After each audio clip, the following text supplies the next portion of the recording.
¿Cómo les va? Qué gusto que nos acompañen este viernes en la UNAM Responde para terminar la semana en este espacio universitario abierto, por supuesto, a nuestra comunidad, pero también al público en general. Como cada día, les recordamos que nuestras redes sociales están abiertas y disponibles para que nos hagan llegar sus dudas, sus comentarios y también sus inquietudes y sugerencias sobre los temas que podemos abordar en este espacio de TV UNAM, siempre de la mano de nuestros especialistas universitarios.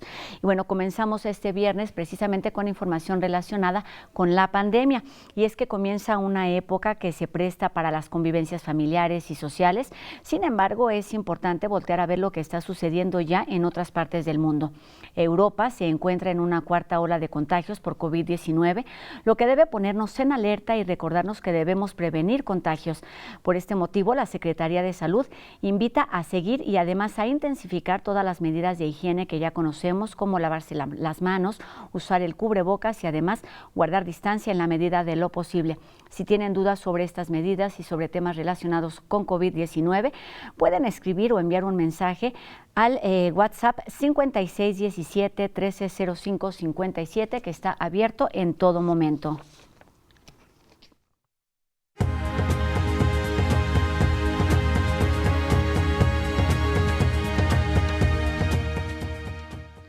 La COVID-19 es una enfermedad relacionada directamente con las vías respiratorias. Sin embargo, a medida que los especialistas fueron aprendiendo más sobre el virus, sobre la enfermedad, se fueron también abriendo líneas de investigación con respecto a las enfermedades gastrointestinales.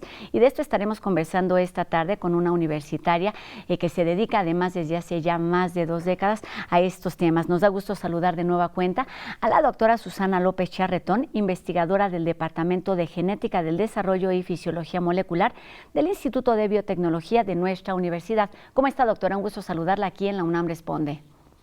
¿Qué tal, Rosa? Mucho gusto.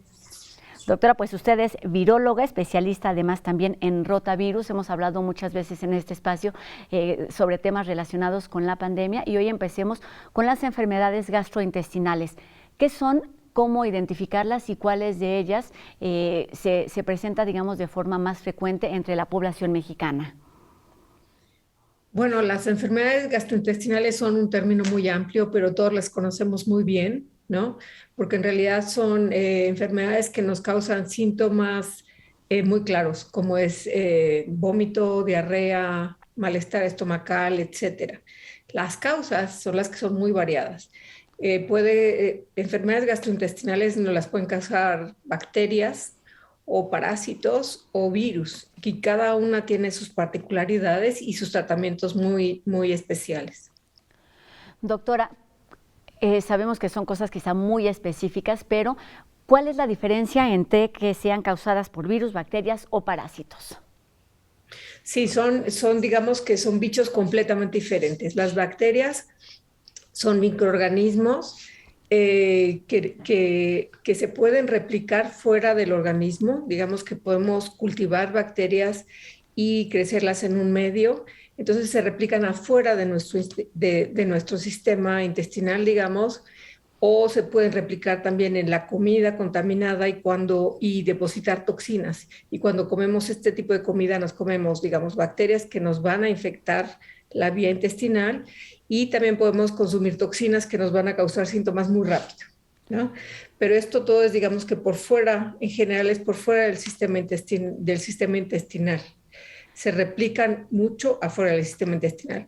Los parásitos muchas veces son, digamos, que microorganismos más grandes que pueden vivir por mucho tiempo fuera del intestino, pueden alojarse en distintos órganos, no solo en el intestino, y vivir ahí o estar en compañía de nosotros por mucho tiempo y solo de vez en cuando causarnos síntomas. Digamos, una amibiasis, por ejemplo, son síntomas mucho más crónicos, ¿no? Pero también en general se alojan fuera de las células.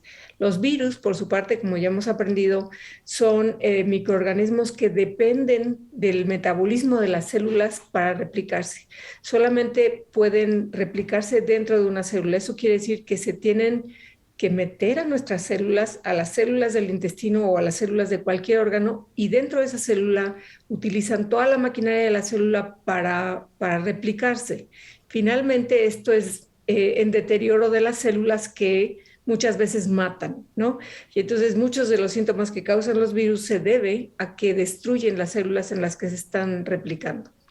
Entonces hay algunos que se generan dentro de nuestro organismo y algunos que necesitan, digamos, condiciones muy específicas y algunas que llegan porque los consumimos.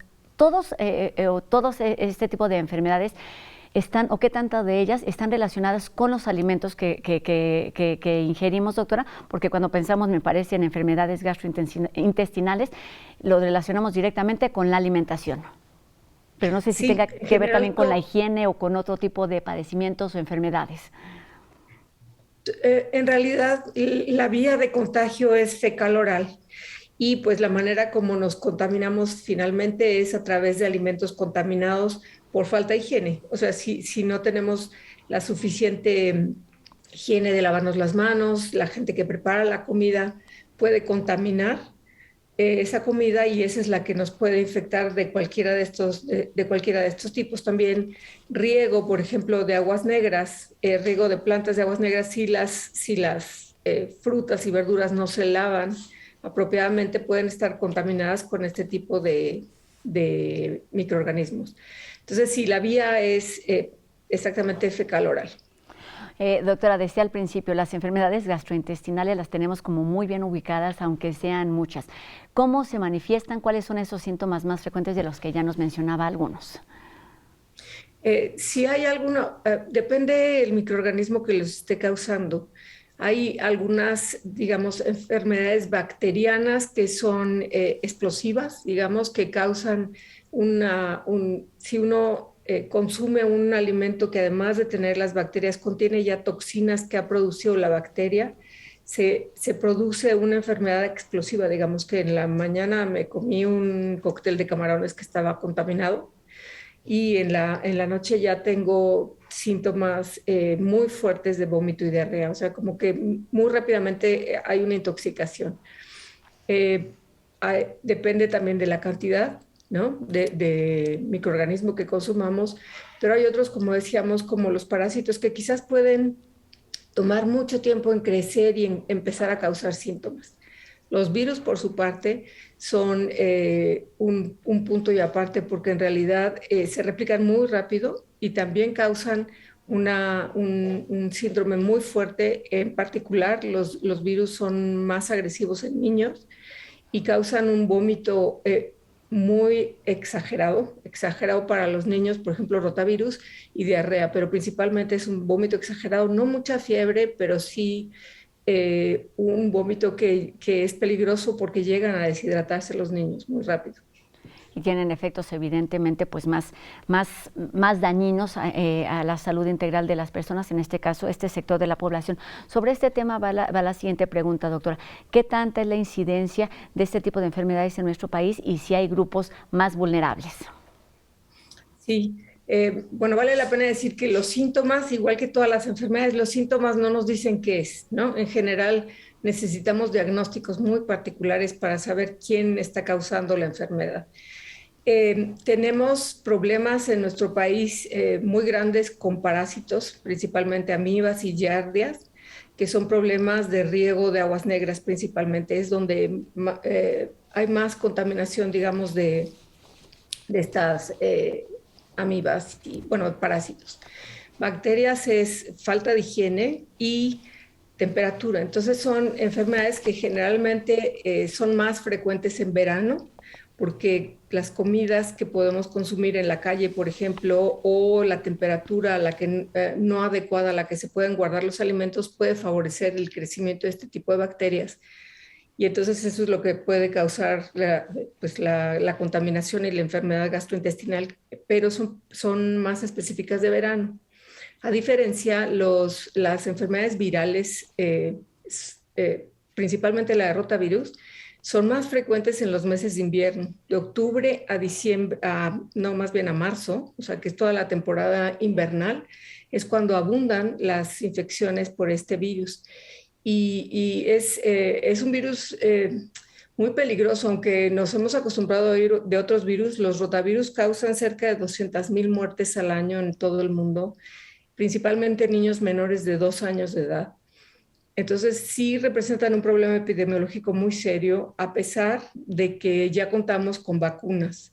Desde hace ya casi 15 años tenemos 2 vacunas que son aplicadas a los niños muy chiquitos. Como les dije, estas enfermedades afectan muchísimo a los niños menores de 2 años, entonces sí son muy importantes. Y de forma además más agresiva. Doctora, usted ha dedicado varios años de su experiencia profesional al tema de los virus, al tema del rotavirus en particular, y en ese sentido me gustaría preguntarle algo que ya mencionó: ¿qué tan frecuentes y por qué son tan necesarias las vacunas para atender problemáticas que se vuelven pues un problema de salud para las personas y para sectores de población en particular?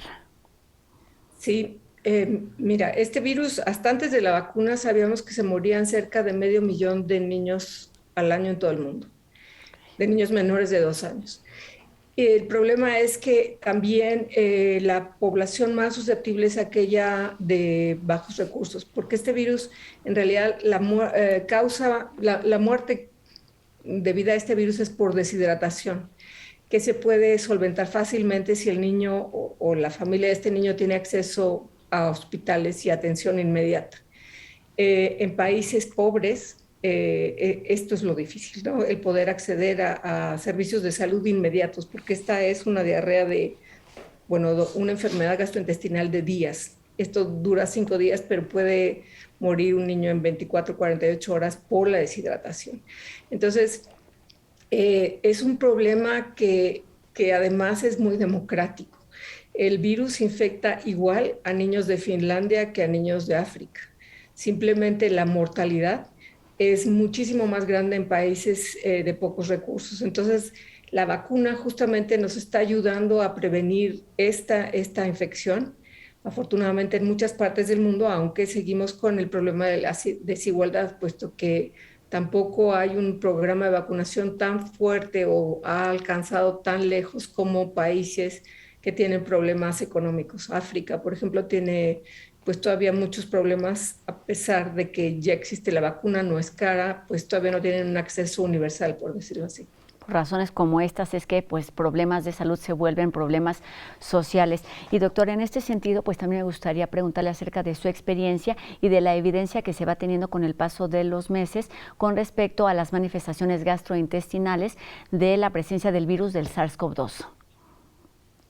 Sí, sí es poco común, ¿no? O sea, sí, pero sí hay muchísimas ya experiencias de los médicos de que este virus además causa problemas gastrointestinales, malestar estomacal, vómito y diarrea, pero no son los principales. Se debe a que el virus encuentra, digamos que la puerta de ciertos órganos. El virus se une a ciertas células porque encuentra, digamos, la llave donde puede entrar.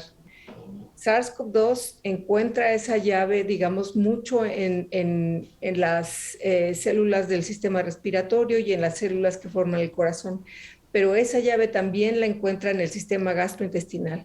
Entonces es por eso que algunas personas manifiestan estos síntomas que afortunadamente no parecen ser los más severos. El problema más serio de esta infección, digamos que es la infección pulmonar, y la respuesta inmune que tiene el organismo, que finalmente es la que causa la inflamación más severa y muchas veces la muerte. Doctor, hace unos minutos mencionó que con respecto a las causas de las enfermedades gastrointestinales, que son virus, bacterias y parásitos, quienes están, digamos, un poco aparte son los virus porque pueden ser o más agresivos o se manifiestan de forma más evidente. Con respecto a este tema, me gustaría que nos ayudara a entender las diferencias o las similitudes entre los rotavirus, entre los coronavirus y cómo estos se comportan en nuestro organismo. Ok. Hay muchísimos virus y cada virus, digamos que los virus que afectan a las personas, aunque pertenecen a la misma familia, por decir que se requiere replicar dentro de las células, todos los virus tienen esa característica, son parásitos intracelulares obligados. Eso quiere decir, solamente se pueden replicar dentro de una célula. Pero cada virus tiene particularidades muy especiales, por eso tenemos virus que causan hepatitis, por ejemplo, virus que causan SARS-CoV-2, que causa enfermedades respiratorias, o virus que causan cáncer, o virus que causan enfermedades gastrointestinales. La diferencia principal es que cada uno de estos virus tiene características en su parte externa, por decirlo así, que le permiten encontrar cierto tipo de células. Se llama tropismo. Un virus, por ejemplo, el rotavirus no nos va a dar una enfermedad neural, nunca se va a poder replicar en las células del sistema nervioso porque no tiene llaves para entrar al sistema nervioso. Solamente tiene las llaves para encontrar, digamos, la cerradura en el sistema intestinal. Eso nos da el tropismo del virus, solamente afectan ciertos órganos.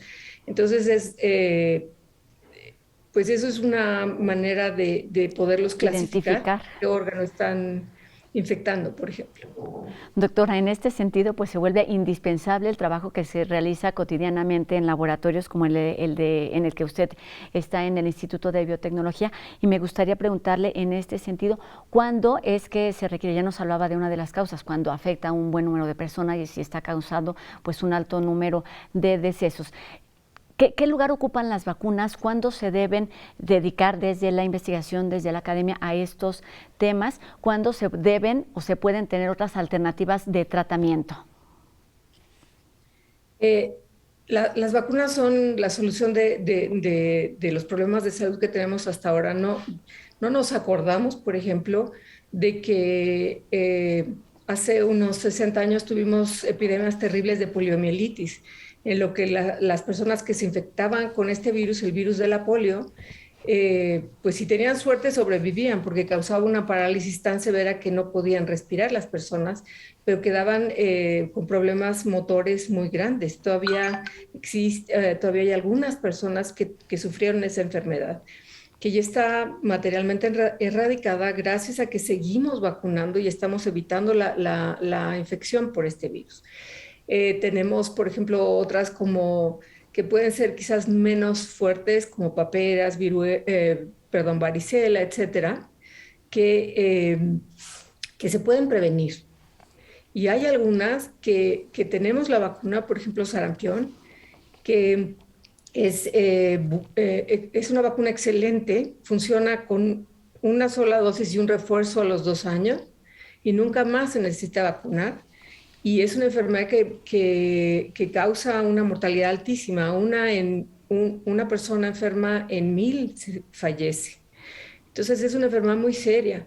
Y ahora el problema que tenemos no es que no tengamos vacunas, es que tenemos muchas personas que están promoviendo el no uso de las vacunas. Son grupos que se llaman antivacunas, Estas que están provocando un problema de salud tremendo en el mundo. De hecho, el problema más grande que existe ahora con SARS-CoV-2 es que a pesar de que hay vacunas, de que a pesar de que los países europeos tienen fondos para usar las vacunas, tienen un porcentaje de vacunación bajísimo, porque mucha gente no se quiere vacunar.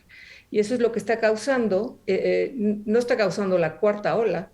La cuarta ola no se causa por no haber vacunas, se causa por lo que está causando esta cuarta ola es una mortalidad altísima, porque la gente que se está infectando pues no tiene ninguna protección y está padeciendo la enfermedad a su máximo. Exacto, el mayor número de decesos se está presentando en las personas que no están vacunadas. Así Doctora, es. ¿hay una forma de estar en contrapeso con estas campañas antivacunas? Es hablando, me parece, de los riesgos y de las complicaciones, de los efectos que pueden llegar a tener en la salud integral. En este caso estamos hablando hoy de enfermedades gastrointestinales. ¿Cuáles son estos o los principales?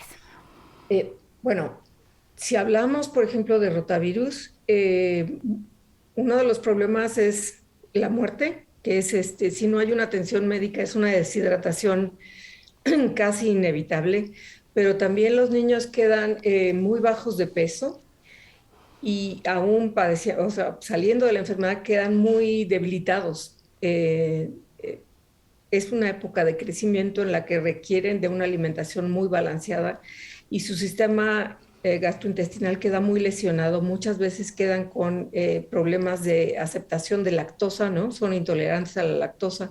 O sea, sí se quedan ciertas consecuencias que afectan el desarrollo físico del niño a lo largo de su infancia.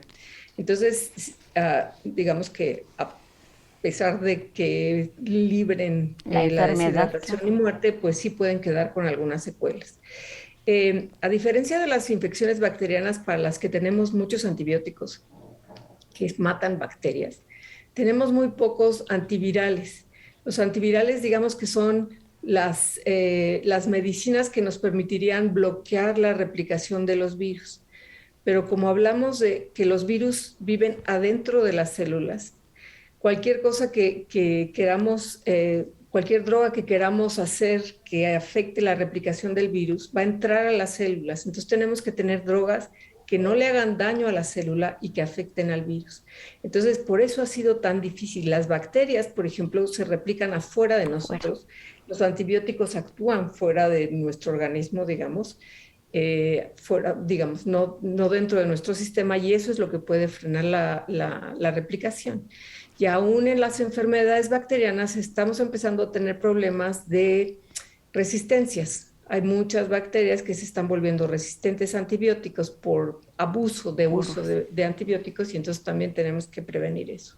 Doctor, es que a veces terminamos esta entrevista y recuerdo lo que hemos hablado en algunos otros programas precisamente con respecto a esto, a que debemos ser responsables con nuestra salud, prevenir en la medida de lo posible, aplicarnos las vacunas si está en nuestras posibilidades, pero también ser responsables en nuestro cuidado. Esto que nos acaba de decir lo hemos mencionado en distintas ocasiones, y es no abusemos de los antibióticos, porque es una forma de crear otras alternativas para que los virus y las bacterias se reproduzcan, y entonces terminamos viéndonos afectados de una o de otra manera. Doctora, siempre es un gusto conversar con usted sobre virus, sobre coronavirus o sobre rotavirus. Lo seguiremos haciendo seguramente en algunos otros momentos. Mientras tanto, le agradecemos que nos haya acompañado una vez más aquí en la UNAM Responde. Doctora Susana López Charretón, viróloga, especialista en rotavirus del Instituto de Biotecnología de nuestra universidad. Muy buenas tardes, doctora.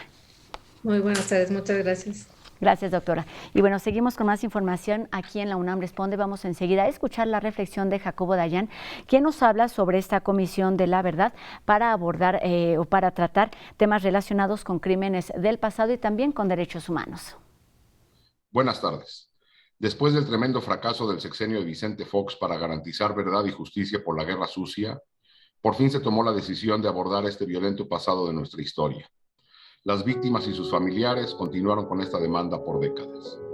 En días recientes, el presidente Andrés Manuel López Obrador emitió un decreto para la creación de la Comisión para el Acceso a la Verdad, el esclarecimiento histórico y el impulso a la justicia de las violaciones graves a los derechos humanos de 1965 a 1990. Hay varias dudas acerca de este decreto. Primero, hay que decir que no ha habido gran reacción por parte de la sociedad, los medios, sobre este anuncio, y esto es sintomático de cómo estos temas parecen no ser relevantes en la discusión pública. Hay algunos problemas en esta comisión. Primero, 6 de los 7 miembros de esta comisión son funcionarios de gobierno. Las comisiones de la verdad tienen que ser independientes, y la conformación de esta comisión genera muchas dudas al haber 6 miembros del gabinete y solamente un voto entre 5 personas designadas por las víctimas.